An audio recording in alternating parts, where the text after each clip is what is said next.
Hello and welcome to the MBOM podcast, where you will learn to master the business of yoga with guests from around the world who have experienced becoming successful yoga teachers, studio owners, and much more. Now, here's your host, Amanda Kingsmith.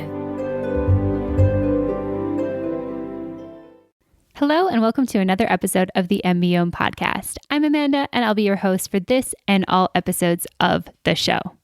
This episode of the podcast is brought to you by FavYogis. Do you teach privately? Make payment and registration a breeze. Use the FavYogis app to create and manage classes for your personal clients.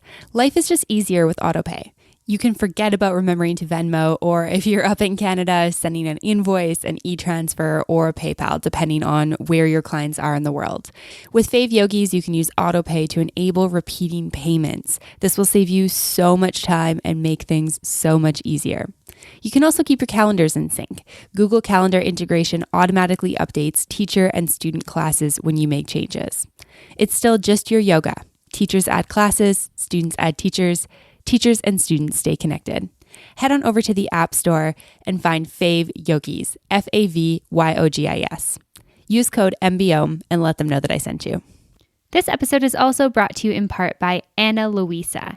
Ana Luisa is a jewelry company, and I know what you must be thinking. What on earth does jewelry have to do with yoga business? I had the same thing when they first connected with me, and then I got to know the brand, I got to know the people, and I got to know the jewelry that they make. And I started thinking about how, as a yoga teacher, I really haven't treated myself to anything nice over the last couple of years. I've been so focused on the hustle of my business, bringing money in, that I haven't even been thinking about self-care in the form of the jewelry that I wear.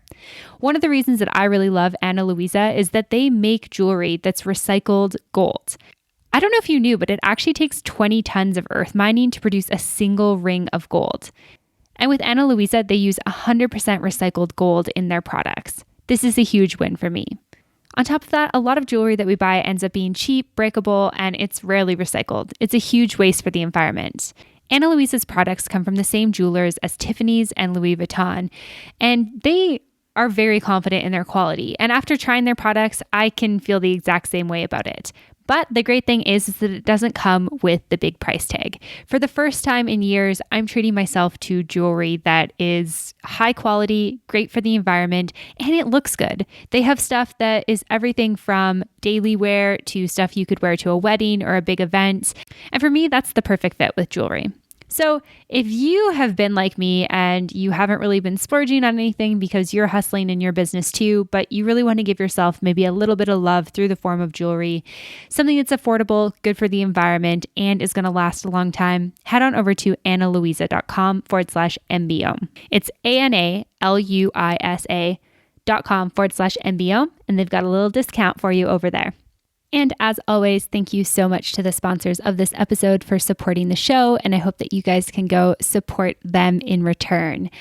All right, now on to today's episode of the podcast. I am very excited to be joined by Jacq, Fisch, otherwise known as Jacq, and she's an intuitive copywriter, strategist, and writing coach. And she helps people write sales copy for their websites, for their blogs, and for programs that they're offering. And I was really excited to be able to sit down with Jacq because this is one of the things that I consistently hear from you, from people who are listening to the podcast, from yoga teachers in my own yoga community, and from people that I'm working with, that creating sales copy continuously feels disingenuous, unauthentic, and something that is just really hard to do. And I completely get this. Even having a business and marketing background, when I started my business, I was like, I don't know how to speak to my people. How do I write something that gets you to buy something, but also, comes from my heart and is heart-led and heart-centered? And I've spent a lot of time learning about this, and it is really, really important.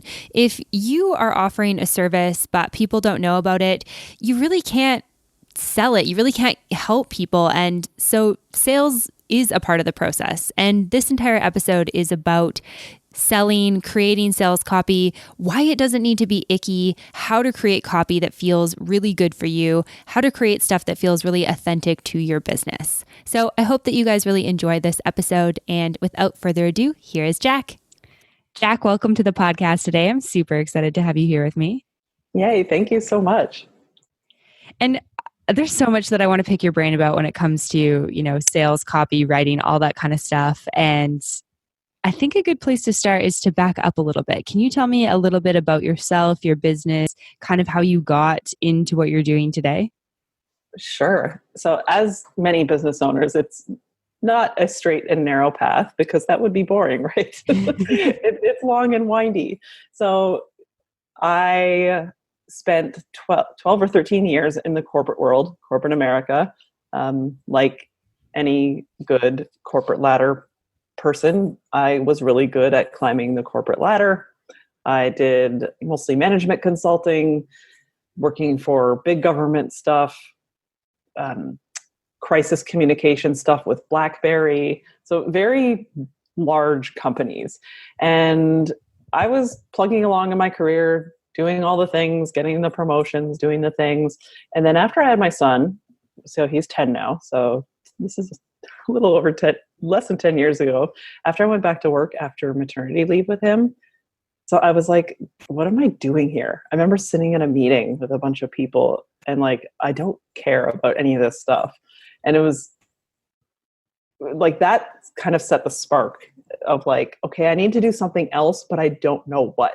It took me a good 8 years to figure it out, what I wanted to do. And I started digging into all the self-help books. And then discovered, oh, I could start a business. I could do something that I like to do and get paid for it. So how do you do that? And my first start in a business, I actually started as a vegan food blogger. And then I stopped being vegan a couple of years into it. So it kind of lost its charm. But with that, I had a small business going. I was teaching local cooking classes. And by this time I had 2 kids. And because I was working in corporate and I wanted to eat healthy and feed my kids healthy, I was teaching bulk cooking classes. So like cooking a bunch of healthy foods on the weekend so you could assemble your food all week long. And when I got sick of the food, I realized that it was the writing that I actually enjoyed. But to back up, all in that time, throughout my career, I was also laid off 3 times in 5 years, twice actually from the same company. So the first time was hard. It was a blow. Like, what am I going to do with my life? I suck, and all these terrible thoughts going through your mind. But then the next 2 times, and especially after the third, I swore that it would never happen to me again. I was like, there is no way that I'm going to let someone else control my future and my future income. Like it became urgent that I needed to start my own thing. So those seeds were planted. So I began building my business on the side. At first it was that food business. And then when that went away and I realized it was the writing that I loved, I went all in and I gave myself, I had some moving targets. It ended up being about 1.5 years of juggling both freelance writing, copywriting, and I was doing my corporate work at the same time. And I had a goal of, once I had enough momentum going, and that momentum, the number in my mind was, if I could make half of my corporate salary doing this freelance writing business, then if I went full-time with it, I would be able to easily pick up and recoup the rest of my income. Wow, that's amazing. That's such an inspiring story. And it's actually kind of interesting. I have a yoga teacher friend who's also been on the podcast, and part of her story is being laid off a couple times, like back to back. And obviously I think that's one of those things that like your ego really doesn't like nobody's like, oh yeah, I got laid off, like woohoo, having a party. But I feel like it's one of these things that we can like kind of in retrospect look back on and be like, it was kind of a blessing. Like it was like that push in the direction that I needed. Do you feel like that at all about your situation? Yes, absolutely. So, and every time recognize this now, but the first time, even though it was hard, it still had a purpose. Because at that time, I was kind of unhappy where I was. Because remember, I was thinking, like, what am I doing here? What's the point? So I think my energy was already in that place of, like, this isn't great. There's something different out there. And at that time, so I'm originally from Toronto. We were living in Chicago. My son was 1. So here I am, like, laid off with a 1-year-old at home. And I just came off maternity leave a few months earlier. And I knew that being a stay-at-home mom was not right for me. I really enjoy working, but I just didn't find the right work at the same time. So that layoff nudged me to look for work in Toronto. And then we picked up the family and moved to Canada. So I think that certainly happened for a reason. And then the second layoff, I was working for BlackBerry. So not many people carry BlackBerries anymore. So, I had a couple in my day. Right. And I was also in a place where we were thinking about moving back to the States. And then getting laid off happens. It's like, okay, well, let's just go. So it all kind of happens for a reason. And yeah, well, it felt kind of crappy the second and third time. Because I had been there before, I knew exactly what to do. Like right away, it's like, okay, go get unemployment insurance, start looking for another job, start a move. So it's not like I had nothing to do. And I had kids. So it was not like I was just like sitting at home and doing nothing.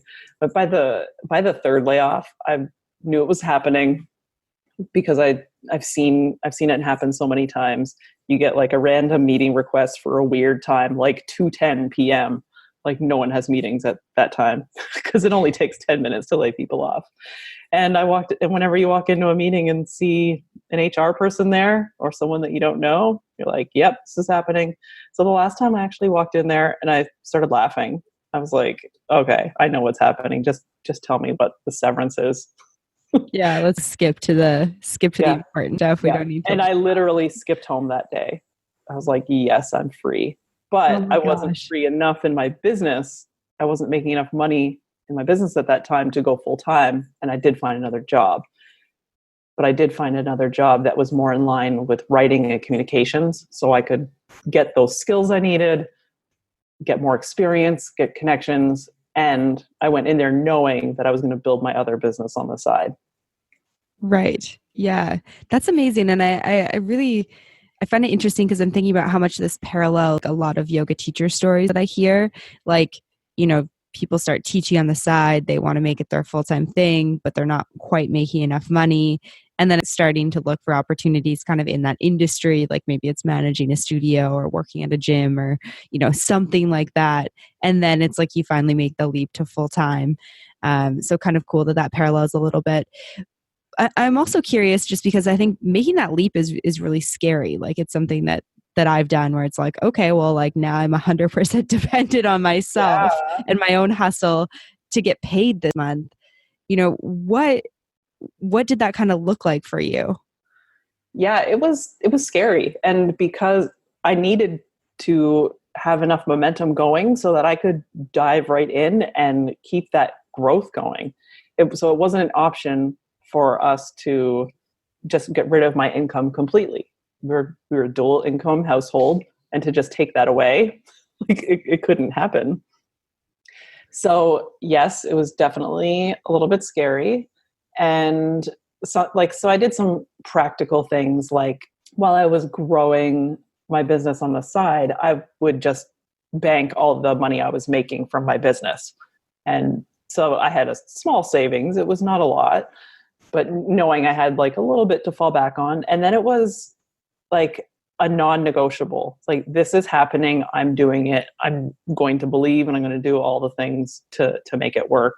So even starting with very practical things, like I emailed everyone I knew in my network, and I had always been good with keeping in touch with people, like on LinkedIn, especially because I was in corporate, and like social media, and letting people know what I was doing. And at first I offered up my writing services for free. Like, hey, I'll do a little bit of writing for you, just to test it out. And then a few people quickly said yes. And then that quickly turned into my first few clients. And then it turned into referrals from there. And a lot of it was showing up every day and asking people what they need, networking, and doing it in a way that's not self-serving. Like I wasn't showing up and being like, hey, pay me to write your stuff. Hey, hire me. It was more I was showing up and serving. Like, how could I help these people? People who had questions about writing. So finding networking groups on Facebook and on LinkedIn. And if people had questions like about their website, and I could answer them because I had been there and I had started going to business. So wherever you could help or serve, just showing up with that attitude of service, people notice that and they're like, oh, what do you do? Oh, I'm a writer. Oh, cool. Can you write some stuff for me? So it happened very naturally and easily for me. Yeah. And I think there are a bunch of things that play into that, like mindset, being diligent, sitting down and like doing your work when you say you're going to do your work. So lots of stuff like that too. Yeah, absolutely. There's so much good stuff. I really love how you're talking about like telling people what you're doing. I think that's such an important thing. Like people just don't know. And I feel like it's not fair of us to expect them to know. And I can't remember where it was either a book that I read or a podcast that I was listening to. It was talking about, if people don't know how you make money, that's on you, not them. Like if they don't know what you do for a living, that's like not their fault. And I feel like that really resonated with me because I've taken this kind of like sort of strange life path in the eyes of many people. And I think I'm one of those people where they're like, I don't really understand like how you make your money. I just know that you like keep traveling. And my parents are like, well, you don't ask us for money, so you must be doing okay. And it would Right. frustrate me because people didn't understand like, oh, you can make money from your computer these days. But I was like, oh, right. It's like kind of on me to tell people what I'm doing. And then it's like on the flip side, it's such a good way to also like tell people in terms of like, hey, I have this service that I offer, or I have this product that I offer. Like, if you know of anyone, this is like, please send them my way type thing. Like, you Yeah. also can't expect those referrals without that kind of like that piece as well. Yeah, exactly. I did that in a way to make it very easy for people. So when I sent those emails out to my network, I also included a email template that said, hey, and if you know anyone, send them this email below. And it outlined what I did, how I worked, and that also turned into clients. So making it really easy for people to pass your name along, and especially after I worked with those people, deliver great results, then you ask for referrals too. And I really like that point you bring up of it's on you if people don't get it. Yes. I think in general, business owners don't talk about what they're doing enough. And myself included, sometimes you feel like you're talking about your work all the time, but you're really not. I think once you get to the point where you're kind of sort of sick of hearing yourself talk about something is probably when people start hearing you. So Yeah. it's an ongoing thing.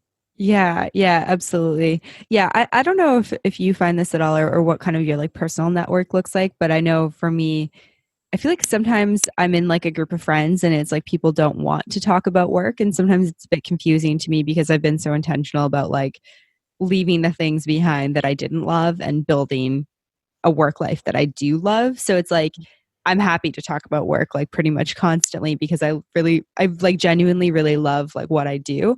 But it's like a reminder sometimes where it's like, oh yeah, people don't want like a bunch of questions about their work while they're on vacation because like they're here to decompress from it.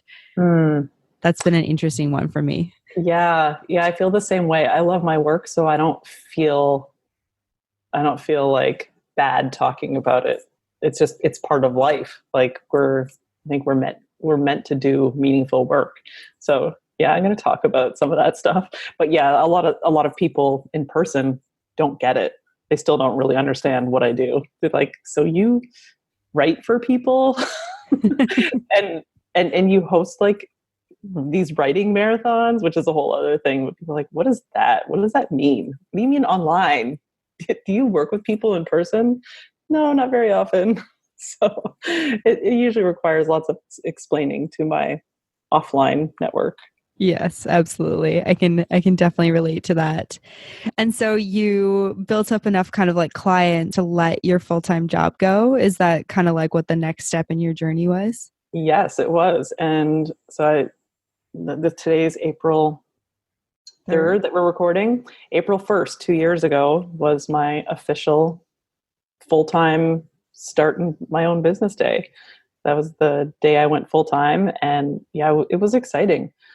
I knew the date was coming that I wanted to quit, and I kept having some false starts. Like I'd get really frustrated at work and be like, oh, can I just quit today? I don't want to do this anymore. And then it just became apparent that the time was right.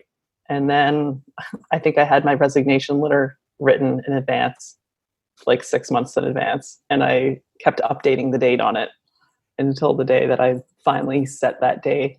And I was really nervous to have the conversation with my manager, because it was like, I'm leaving on my accord now. Like, this is my decision, and I'm in control here. Mm-hmm. So I was nervous going into the conversation, but by the time I was done, I felt like 100 pounds lighter, if that's possible. But it was like a freeing feeling. It was like, okay, cool, I'm free. But then it was like, okay, now I got some work to do. Yeah. It's kind of like, okay, what do I do next? What's first? Mm-hmm. That's amazing. I feel like it's, and for anyone listening who's kind of like made that leap too, it's like, it's really weird. Like the first day you wake up without that kind of hanging over you, and you're like, okay, so yeah, doing this thing now, like where do we start? Even though you've been doing it essentially for a while and it's like you've got enough work to do, it's still kind of like a weird sort of feeling. Yeah, like I don't need to answer to anyone. I make my hours. I don't have to go anywhere. Definitely some lessons in the early days. Like by Wednesday of week 1, I realized I need to get out of the house some more and talk to some people. I can't just sit in my office alone all this time. I need to get out. Yeah, absolutely. I can relate to that. Like scheduling walks in, or like, I don't know, I became like that, like, oh, 9:30, 10 a.m. yoga. Yeah, I can do that. Exactly. Yeah, it was like all those things that you couldn't do when you were on someone else's schedule. Yeah, absolutely. It's like you can do things like during the middle of the day, or like, oh, I'm going to go get groceries at 3 p.m. if I don't have calls, because nobody else is at the grocery store then. Yeah, totally. Oh, and it's the best time to shop. It is so fun. Yeah, amazing. I love that. Well, it's amazing to hear about your journey. I feel like I relate to it a lot, and it's also very, very inspiring as well. Let's dive into some sales copy type stuff, because I think that, for many people listening, sales is still kind of this thing that's a little bit icky. And one of my big things is like, how can we sell authentically? And I think for so many people, it starts with the way that you speak about it, the way that you write about it, and the way that you kind of present it, on your website, in your sales page, all of that good stuff. Mm-hmm. So what's a good place to start with that? There's a lot of ways to start. I think the first thing to approach it with, and yes, I agree, so many business owners feel that sales is like icky and slimy and gross, and it doesn't need to feel that way. And if you approach selling your work, how you work with people from a positive feel-good place, the people reading that copy or listening to an Instagram story or whatever your way of putting sales words out there, they'll feel that. So when your good energy is going into that, they pick up on that. And something to keep in mind in sales, specifically sales copy and most copy on your website, is that you're going to focus on using your people's words, the actual language and words they use to describe their problems. So that also takes the focus a little bit off of you, the person trying to write a sales page. It focuses solely on them. So some places I like to start with a Google Doc. I have a Google Doc of my own that's full of client language. So things people say about the problems that they're having. So for a yoga business owner, perhaps it's something along the lines, and you can check me here. Like, I don't have enough clients. I'm not making enough money. I'm frustrated. You don't know when your next sessions going to be booked, those kind of things. So looking at the people who hire you, how are they describing their problem? And what do they say they want? So some places to gather that language: first, your clients, just listening to them and just jotting all that stuff down. If you have in-person or online coffee chats with people who are in your target audience, write down everything they say, especially when they're talking about their frustrations and where they feel stuck or where they need help and what they say they want. Like if they say something like, I just wish I could, that's like your key to perk up and start listening. Mm-hmm. And if you don't have those in-person or client connections, you can look into Facebook groups or other online forums, blog posts, comments, things like that, and seeing the things that people are complaining about. And you don't necessarily need to engage in the conversations. You can just read them over, see how the language feels, and take what feels right to you as it applies to the people you most want to work with. Another great place I love to get client language is on Amazon. So books that solve a similar problem that you solve, look for books that do that, and then look in the reviews when people are reviewing those resources or the books. And I find the gold is in like the 3 and 4 star reviews, because that means that there was something missing from there, that it was pretty good but wasn't great, and that can be a really good opportunity for you to fill in with their words.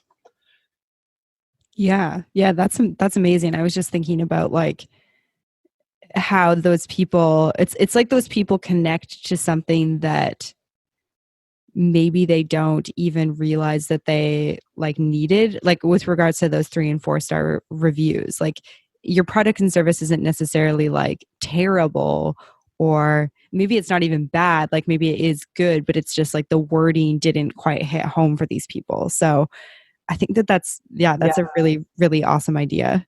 Exactly. And the whole point of gathering your client words and using them in your sales copy is, if you've ever read anything that you've personally purchased online, or you've read a blog post and you thought, wow, like this person's in my head, how do they know me?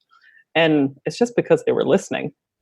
Right. That's an example of the great copy. So when people or your prospects, potential customers or clients read your sales copy and you're using their language, it shows that you understand them and their problem. It's so often we fall into expert speak or whatever our industry jargon is. And it's only jargon if your clients don't understand it. So if it's a language that your clients would use and it's only something like in your industry, then it's usually okay. But doing that builds trust. And they're like, oh, this person understands me. They get me. I can trust this person because they're using my language. Right. So if you're not naturally writing in a way that kind of like speaks to your audience, maybe it's like writing out kind of like your sales pitch for a service or a product, or maybe writing out about like your offering or your retreat or whatever it is, and then going back through and kind of like editing for that language. Yeah, exactly. So as you go through, you can even, I'm a big fan of starting any piece of writing with like a crappy, rough first draft, because no writer, nothing you've ever read, no book you've ever read started perfectly. It was probably a bunch of messy scribbles. So just getting a bunch of stuff down, even if it's a bunch of bullet points, like bullet points on the pain they're feeling and like the emotions. And the other part to think about, I can take you through, would it be helpful to go through like a template or a guideline of what a sales page might look like? Yeah, definitely. Okay. So first off, I like to start with the emotional state of your audience. So this is what I might call pain points, frustrations, problems. Are they mad, frustrated, upset, worried about stuff? And focus on the negative feelings they're having right now. And yes, you're going to be writing in a negative tone for this section, but that's where they're at. They have a problem.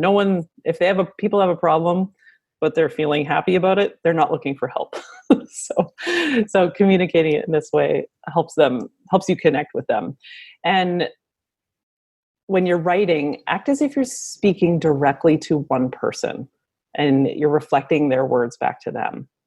You're feeling sad, frustrated, and upset that life's not going your way right now. You're feeling out of shape or not strong. You're tired of needing caffeine to get through your day. Like those could be potential problems, like in the health related field. And then in the next section, you're going to take that problem away and write the opposite of all those problems that they just had. So this next section is all written in positive, uplifting tones. So all the negativity is gone. Poof, I took away your problem. What's your life like now? And then you'll describe their life as it is. Like, finally, you feel free and you feel light and you make it through the day with tons of energy. You're excited to bounce out of bed, like positive, uplifting words throughout. And then I like to introduce who you are and who you work with. So your sales page is mostly about your clients, who's going to hire you, and just a little bit about you. If people want to read more about who you are, that's what your about page is for, because your story will be on there. So sales copy is not where to put your entire life story. You could say something like, I'm a yoga teacher who works with postpartum moms, or something like that. They're tired of feeling tired and frustrated that they can't lose the baby weight, for example. I help them get stronger so that they can fit into their pre-pregnancy clothes and feel great. Something along those lines. That's just a quick, like, okay, this person is specifically for me. And you would describe that in the same way that they would describe themselves. And then offer to help, and then focus on the results. So as a result of coming to my class, you will feel stronger and lighter, and you'll be able to finally do a crow pose. Side note, one that I've never really been able to master well. It's a hard one. Yeah. Or finally have your business up and running with money coming in. Have a waiting list for clients. So what's going to happen once we work together? And making sure you link back to the emotions that we described right away the way they were feeling now. Then you'll describe everything they get. So if you're selling a course, it could be, you'll get 4 videos that will help you do this, and focusing on the what's in it for me. Give them all the details. You'll get 3 downloadable, I don't know if that's a word. I think it's a word. It's a word. Worksheets to help you go deeper into your practice and give you some ideas on like what you need to do next. And anything that they get, focus on the benefit of that. Like, okay, this sounds really meaty. Like, you're going to have a 90-minute private session with me where we'll dive deep into all these amazing things. Listing the price. Always a fan of transparent pricing. Sometimes, unless your offer is over $10,000 or proposal only, there's some other ways around that. But generally, big fan of listing the price, using the word investment, because whatever it is, someone is investing, and it feels much lighter and easier for people to invest in something than to pay or price or cost. Like, cost feels like you're losing out on something. Investment means you're getting something back. And then the last section is telling them how to get started. So even though you might have a buy now button, a book now button, something like that we believe is clear on our sales page, tell them exactly what's going to happen. So doing this also further builds trust and lets them know what's going to happen. So for example, step 1, make your payment here and link to it. Step 2, within 24 hours of making your payment, you'll get an email from me with all the prep work you need. Step 3, we'll hold your session, you get started, and you'll find the life of your dreams, or something like that. Just making it like a no-brainer so they can be like, okay, I feel taken care of, I feel heard, and I know what's going to happen next. And then with the sales page, you can offer to answer questions. You can have an FAQ section with questions that come up a lot or that you anticipate, and testimonials. You can keep them all at the bottom. Depending on what you're selling, you can sprinkle a few throughout too, depending on on design and things like that. And then once your sales page is done, I mean, with any website copy, really, it's going to be a living, breathing thing. Every time you work with someone, you're going to get some new insights, or you're going to hear something. You're going to hear a new word that's like, oh, that's how they describe their problem. Like, this is what they say they really want.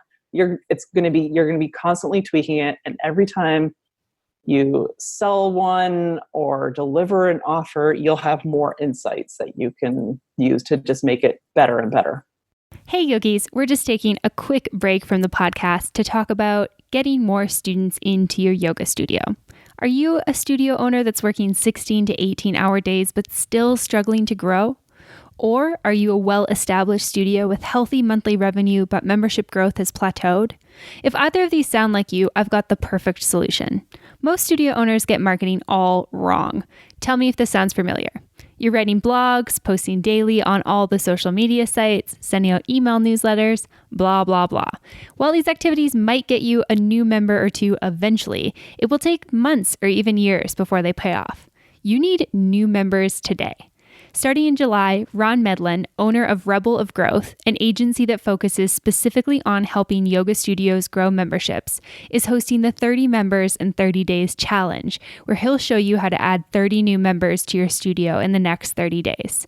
You'll leave this challenge having everything you need to drive people through your doors and turn them into long-term members starting day one. So if you're ready to stop working yourself to death doing busy work that will not grow your studio and start bringing new students in your door starting today, join the challenge at rebelofgrowth.com/challenge. Once again, that's rebelofgrowth.com/challenge.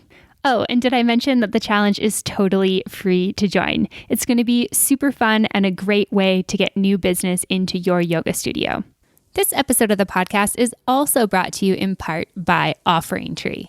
Most wellness professionals struggle with creating a website and a digital presence. So Offering Tree created easy-to-use software that guides yoga teachers through the process in about 30 minutes. That's right. You can have a beautiful mobile responsive website in 30 minutes. Offering Tree's website tools allow teachers to put their class schedules on their own branded website and allows their students to book classes and even pay online. It also supports one-on-one appointment booking. Your Offering Tree website will have a whole host of other tools to help you be a successful teacher, like newsletter and a blog, website traffic analytics, search engine optimization, client communication tools, and more. Offering Tree really does make it simple to have a website and takes care of the tech side of teaching. So if you've been putting off creating a website because you think it will be a headache, you should really give them a try. To get started on your website, go to offeringtree.com/MBOM and receive 50% off your first 3 months. One of the things that I really loved about Offering Tree when I first signed up was how pleasantly surprised I was at really how easy it was. I've been using WordPress for years and I'm a big fan of WordPress. And I always say that once you get over that hump of understanding any type of software or technology, it becomes really easy. With Offering Tree, there is no hump to get over. It's just very, very simple. I had a website that looked really professional in less than 30 minutes. Again, check out offeringtree.com/MBOM to receive 50% off your first 3 months and create your new website today. All right, back to the podcast episode. Yeah. I love all of that. I think that that's really amazing and just so like streamlined. It makes sense with regards to like the way that people think, just thinking about as the purchaser, I guess. Yeah. Like when you go through and look at something, it's like, you know, how do you think about this? How do you feel? And that sort of thing. I think one thing that yoga teachers kind of struggle with, and maybe you can help with this, is feeling like, okay, it's like putting all this, I guess, kind of like thought around how I'm going to sell this. Like, is it authentic to me? Like, I think they're very much in the yoga space is this sort of like, well, if it's like meant to be, like it'll happen type thing, or, you know, I shouldn't be too pushy about it, or I shouldn't like try to create a sale out of it. Like if people are interested, they'll just come, which is a really kind of like, I think a challenging mindset, because on the one hand, I think there is this like, okay, if you have a great product and service, sure, it should sell. But at the same time, part of the work you need to do is make sure that people actually understand what it is that they're getting, which is, you know, everything that we just talked about. So do you have any tips for kind of finding that balance around like making sure that you're consistently being authentic, I guess? Yeah, that's a really good question. And I think all of that plays into it. Yes, believing the right people will show up. And yes, showing the world that you mean business by talking about your offer and promoting it and following up with people who have engaged with you. I think part of approaching the whole sales conversation, and by conversation it could be sales copy or social media content, is thinking of it as you're serving, because you're doing something for someone. As a result of working with you, you will be changing someone's life for the better. So by not showing up and sharing what you can share and giving them information, like I don't like this approach, but some people might say you were stealing from them. So less about stealing, but more of like, if you have a gift to share with people and you can help them, share it. It's your job to share it and talk about it and help people. And if someone has a specific problem that you can help with, like, that's fantastic that you can help them. So I'm a big fan of showing up, and it takes some practice.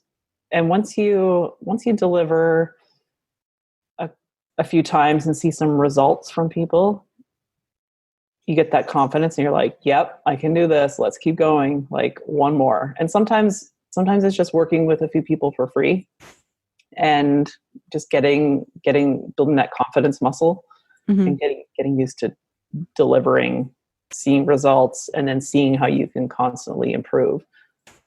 Yeah, definitely. And I think too, like, I think this goes for any business, but just always making sure that you've got that, like, maybe your like morals or your values that are very, very strong, that kind of always like point you in the right direction. Like, I think about kind of like a compass always pointing north. Like with everything that you're writing or that you're putting out there, it's like looking at it and being like, is this stand true for who I am and what I'm offering? Like, it's not about creating a sales page for something that's going to sell that you're not actually offering. I think it's like really about looking at like, what is this offering and how can I communicate it to this person in a way that they're going to understand how good they're going to feel at the end of these sessions. Yeah. And if it feels good for you to deliver, then yes. Like, if it feels good for you to serve and show up in the world that way, then yeah, like, you want to do more for that. Like, I want to do more of this. It feels so good. Yeah, absolutely. I love that. And so, that's kind of like good sales page advice. When it comes to, your website, do you do kind of the same thing where you find like those words and then start by, writing out kind of maybe like a rough template of like who you are, what you offer, and then go back through and kind of edit to make sure it's communicating directly to your audience? Yes, exactly. So I think the very first step, if you have no website and you're starting from nothing, is first figuring out what makes you excited, what work you most want to do, and then identifying the people who you want to most work with. And it can change and tweak. Your audience might shift a little bit or get even more specific as you work with more people. Starting there, and then if you were to start with one page of your website, I suggest starting with your sales page. Start with where the dollars come in. And even if you had a single page website and it was a sales page, that could be all you need. And then build from there. So after your sales page is done, then I usually suggest moving on to your about page. So that will be your story, how you got to doing what you're doing as it relates to your audience. So you'll still use that connecting language. And like that first section I described in the sales page where you're connecting with the pain points or frustrations of your clients, you can use those throughout your website copy in similar words, slightly tweaked language.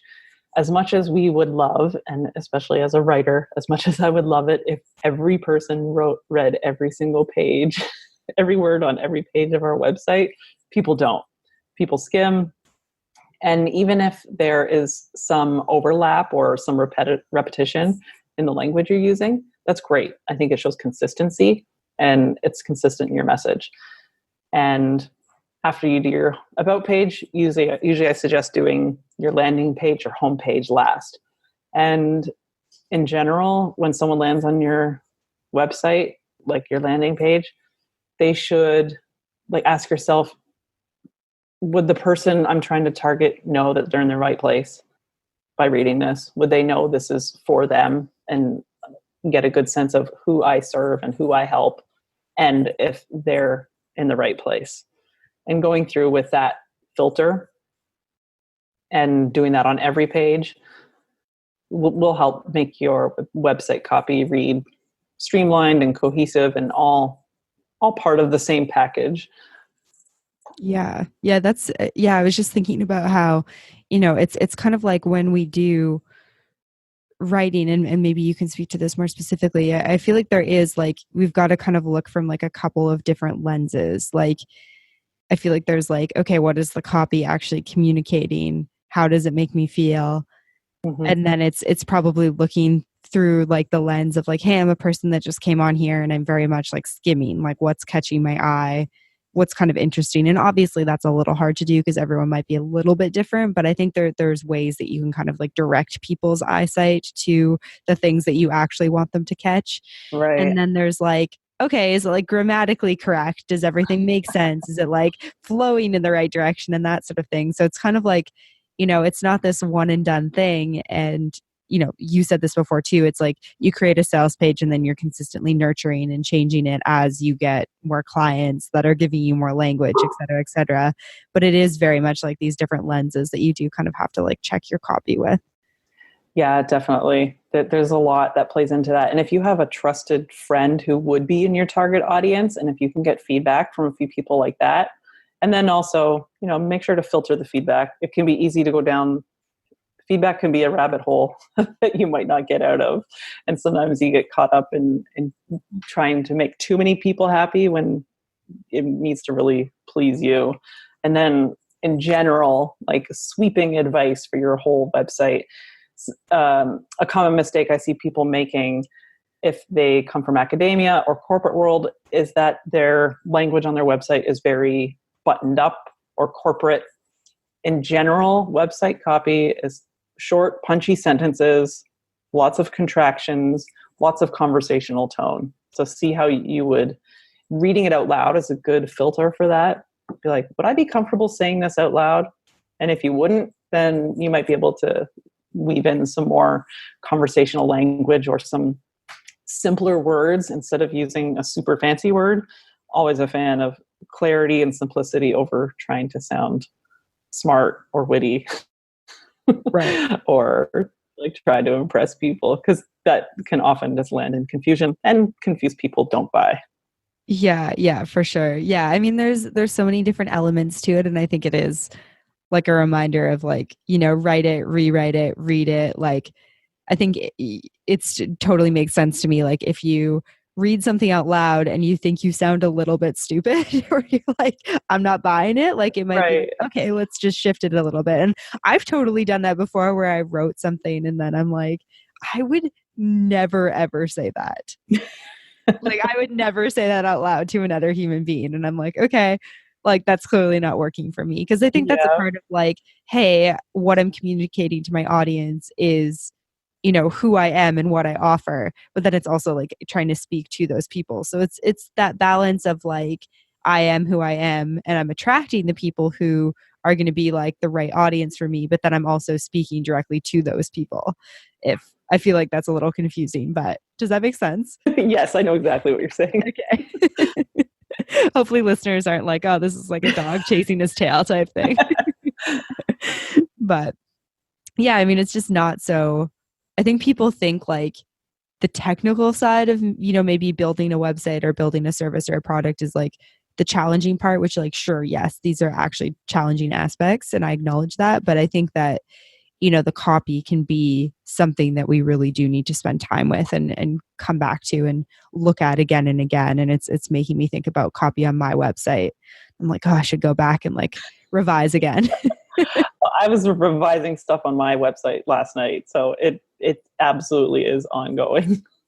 Yeah. I just actually released an episode on websites a couple of weeks ago. And one of the things that the woman was saying is like, it's kind of like, what was the wording she used? Like she said, it's kind of like her garden. Like she kind of Yep. just goes in and putters a little bit. Like it's just something that she finds like she really enjoys doing. And then it's also like she's always just kind of tinkering with it a little bit. Yeah. I think there's definitely a balance between like having something like I sit in the camp of like better out than perfect, because once it's out, we can go and revise. Otherwise, like we'll just sit on these things forever because it'll never really be perfect. But it's like knowing that you can go back and make those changes. Like you can go in and kind of play with the wording and that sort of thing. Oh yeah. Yeah. I'm definitely a fan of just get it out and get it out there. It's never going to be perfect. It's always going to change and evolve. Minimum viable product. Just get it out. Yeah. Yeah, absolutely. Is there any other kind of like major tips when it comes to sales copy? I want to talk about, creating the content. But is there any other kind of sales tips that you have, sales copywriting tips or copywriting tips in general? I could go in so many different directions with that. That's a big can. I don't even know where to begin with that. I think in general, the biggest lesson to take away is if it feels good for you to deliver and sell and read, then it'll feel good to your readers. So like going into that writing with a good feeling is important. Yeah. I definitely agree with that. I love that. Awesome. So people have, maybe a sales page now and they've got a website, and now there's like, it kind of never stops. It's like we need to create content. So maybe it's creating the content for your actual programs. Maybe it's writing blog posts. And I think especially, for yoga teachers, they often, not to generalize every yoga teacher because everyone's quite different, but they're often like they're in the studio, they're teaching, they're connecting with their students. So at the end of, a teaching day, the last thing they want to do is sit down at the computer and write like a bunch of blog posts. So I think that, there's a couple things in there. There's like, how do you plan your content? And then how do you actually sit down and write it? So, I mean, I feel like this is like, you must have so many things that you've learned around this from doing this yourself. Yes, absolutely. So let's start with planning. So when it comes to planning your content, if you are starting from no blog, so whatever your favorite way to deliver content is, figure that out. So that could be blogging, it could be video, it could be audio, and there are ways to turn videos into a blog. I'll get to that like kind of in the process. And when it comes to your content, I like to think of a few things that you want to be known for. So perhaps these are your favorite topics. Maybe one is food and nutrition, one is movement, one is mindset focus or controlling your thoughts or something like that. And then from there, once you have your buckets of content, then creating a bunch of titles. Like, so these are all the things you love talking about. The things that if someone asks you about, you could talk about all day long.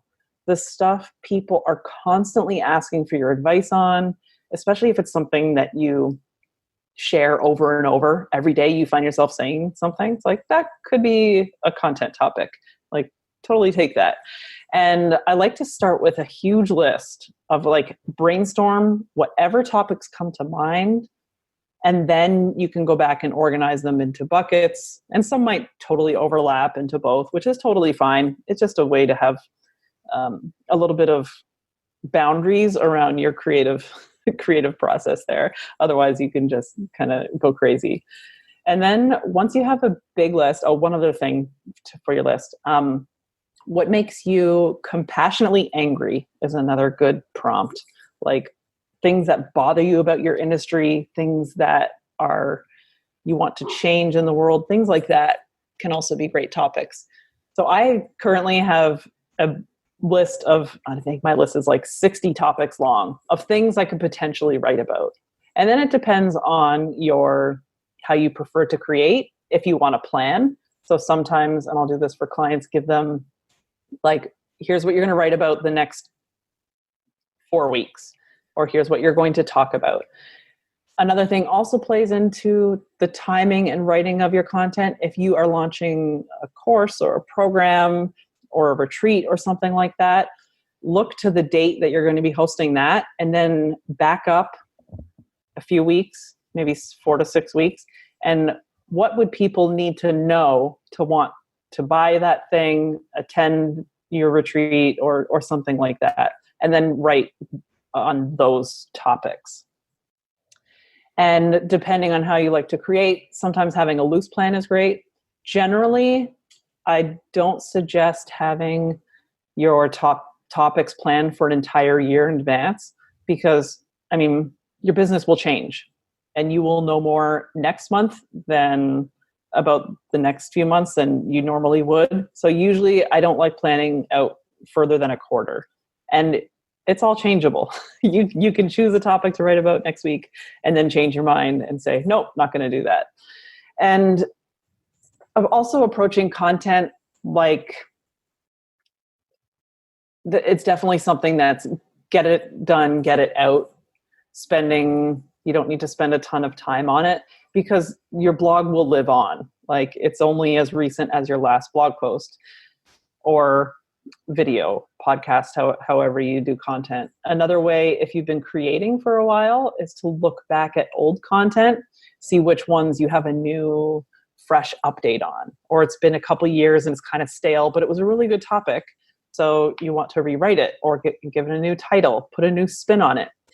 And something also happens when you get into creation mode. If I choose a topic for the week to write on, you'll get in there and you might realize, oh, this is 3 topics, not 1. Mm-hmm. Then I go back to that big list, add them to the list.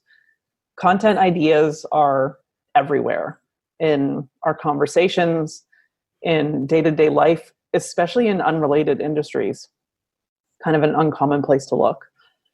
And then when it comes time to creating, yoga teachers and people who are engaging like in person often don't want to sit down and write. Or if you simply dislike writing and you prefer to talk or do video, absolutely do what feels best to you.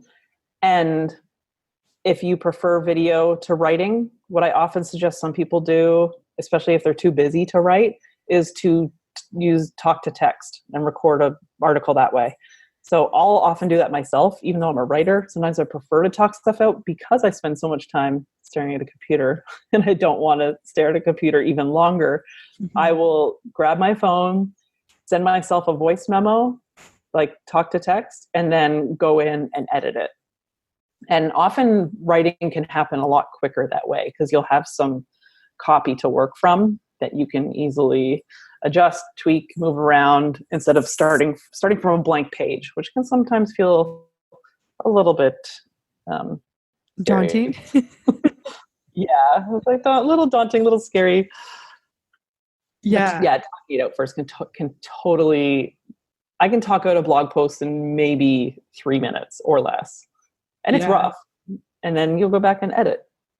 Yeah, I love that idea. I actually don't do that for myself, but I do love that idea, because I think it's something that, like we talked before we started this episode, and, my boyfriend and I have a travel podcast, and we always sit down and like talk out our ideas beforehand. So it's kind of like that idea of how we collaborate with people, I guess, but it's like so rare that we actually think about doing that for ourselves, which, now that I'm saying this out loud, I'm like, why have I not been doing this? Like, it makes so much sense to just like talk it out loud, because you can just sit there, staring at the back end of WordPress or Google Docs or Word or whatever you write in, Evernote, and just look at it. It's like this thing that's like, can you see that like little blinky? Yeah. I don't know. It's taunting you. Yeah. It's like, start typing. You're like, I don't know what to say. Yeah. Google Docs has talk to text now too. It's not as great as some other apps, but it's getting pretty good. Oh, that's awesome. I had no idea that existed. That's really cool. It's kind of new. When I discovered it one day, I was like, oh, what's this? What's it called? Under tools and voice typing. Okay. Yeah. Just talk into it. And if you prefer video, record your videos. If you get a transcription, you can take your transcript and edit it into something that reads like a blog post for people who prefer reading, or create your video and then just write about the highlights. Like if you naturally show up better on video, do that. Because again, just like when you're writing your sales copy or any kind of copy, if the way you're producing content feels good, your audience will resonate with that too. I use talk to text even on social media posts too, because sometimes I don't like typing on a little phone. Yeah, so I talk it out and then edit it. Yeah, sometimes I feel like I have these like brilliantly worded like captions, and then I get into like Instagram and I'm like, it's gone. It's just not there. So I really like all the time. Like, I think I was thinking about something that was really brilliant a little earlier, but now just not there. Right. I really like all those suggestions though, especially keeping an idea list. And I think, something that I found is like, once you start keeping idea lists, like the ideas just keep coming. I think it's like really that starting point that's the hardest. Like it's kind of like running a little bit. It's like the hardest part about running is actually starting to run. Once you start running, it's like your body knows what to do. But I feel like the same thing with generating ideas. Like if your brain is in idea mode, it just continues to give you ideas. Yes, absolutely. Even with writing, even if you approach the page and you have nothing, just start writing. It doesn't even matter what you write.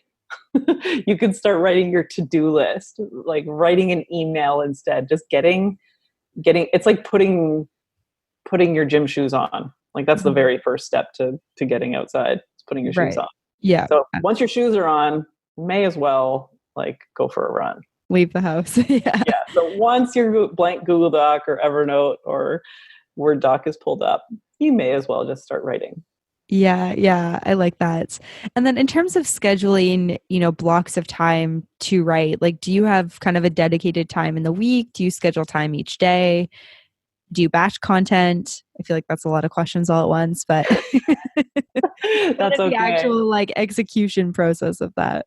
Yeah, I've seen lots of different things work. For me personally, batching does not work. For many of my clients, however, it does. So for me, I like having a list of topics and then I decide what I'm going to blog about a day before, or sometimes I know a couple days before and I just start writing. I generally have a day of the week that I like to do my writing. If I have a big project that I'm working on, like a book, for instance, I will schedule that time and dedicate it. Usually those are like the early morning 5 a.m. writing sessions that I like to do before anyone's awake and before I start doing my work. When it comes to batching, lots of my clients love batching or getting a whole bunch of writing done in a short amount of time. And some ways you can approach this with content is blocking 2 to 3 hours of time, going in with maybe your list of topics, or even you use that batching time to generate topics. Start with writing, set a timer, write as many topics as you can for 5 minutes, which might surprise you, and then go back and choose your favorites. And then take those favorites and you can start writing an outline or a super rough draft, and then getting as many done as you can in that time block, even doing like short sprints. I don't know if you've heard of the Pomodoro timer method. Yep. There's an online timer, which is you'll set it for like 25 minutes and you focus solely on that one task. So when you're doing batch writing or any writing in general, or any task in general, really, because we so often want to multitask and do all the things, focusing on simply writing and getting it done, you might surprise yourself how quickly you move and how much you get done. So if you prefer to just create a bunch of drafts, and then when it comes time to publish each week, you have a bunch of rough drafts that you just need a little bit of tweaking and cleaning up, and you're ready to go. Maybe it's a 15 minutes each week, or perhaps you do one day of content, like you block Fridays perhaps to work on all the content you need for your website, for your blog, for social media, and writing everything all in one day. And then perhaps Monday is tidying up and finalizing day. So the best way to figure out what works for you is to test out a couple different things and see what feels good and feels easy to keep creating, so that it doesn't feel like a drain and it feels like easy and light and maybe even fun. Yeah. So it can be a balance to figure out what the best way is for you.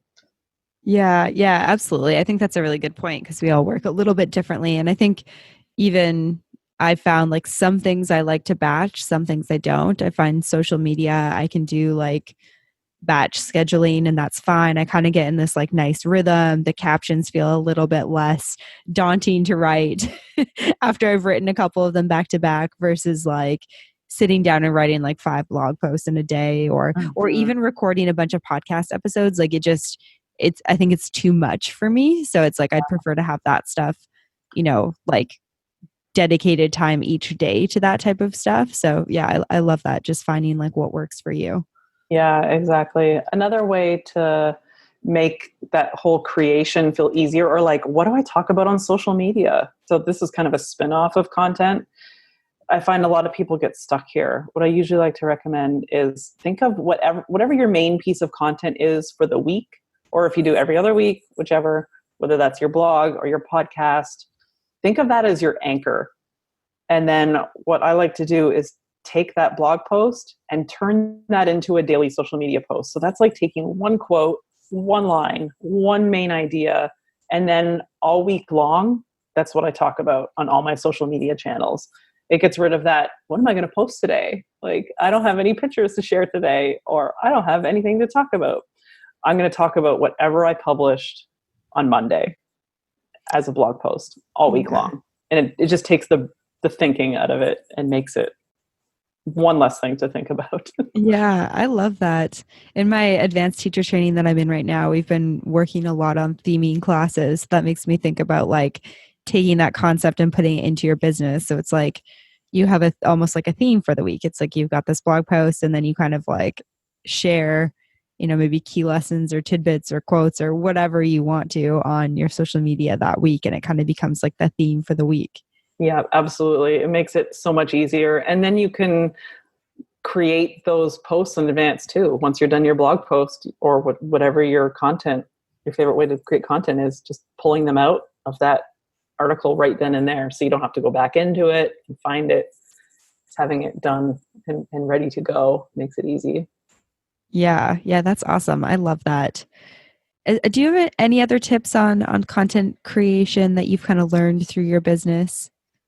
There are so many. I'm trying to think of the ways people get stuck in a few ways. They either have too much to write about and can't choose a topic, don't have enough to write about. Some people also find that creating content takes too much time. So for that, I usually suggest create a timer. Perhaps you're writing too much. Like, look at your word count. And you don't need to write a 2,000 word blog post if that is painful to you. Write 500 words. Write as many as you need to get your point across. And if you've been spending too much time on something, it might be time to put it down, take a break, move on to something else.